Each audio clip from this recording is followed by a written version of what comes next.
What if Earth suddenly became a giant magnet, powerful enough to rip the spoon right out of your hand? Let's imagine the Earth's magnetic field becomes 1,000,000 times stronger. Just for fun in science, we'll boost the magnetic field by a factor of 1,000,000. Strong enough to completely overpower anything made of metal. Immediately, every metal object in your house would start vibrating, then slam downward with terrifying force. Because a stronger magnetic field means one thing: everything ferromagnetic wants to meet Earth's core, fast. Even a small pot could be pulled with tens of thousands of newtons, enough to launch you across the room. Trains, cars, bikes, anything with metal would be violently dragged downward or locked in place. Aircraft? Forget it, a magnetic field strong enough to yank a spoon would absolutely ruin your flight. GPS satellites wouldn't stay in orbit, the Earth would literally pull them out of the sky. Every piece of space junk made of metal? Yup, straight into the atmosphere.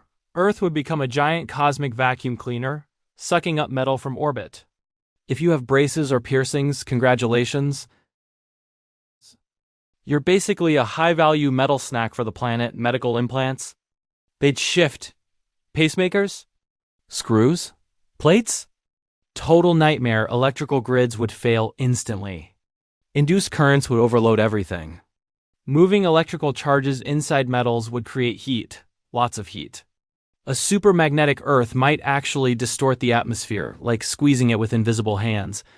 Radiation belts would expand and intensify. Not a great time to be alive outdoors. Down inside Earth's core, molten iron flows would get disrupted. The whole magnetic engine breaks, and with the magnetic dynamo collapsing, the planet's geology wouldn't stay stable for long. On the bright side, we'd all finally switch to wooden phones. Retro. Human civilization would have to rebuild itself without metal at all. So yeah, turning Earth into a giant magnet? Scientifically fascinating, practically terrible, but hey, at least your fridge magnets would never fall again.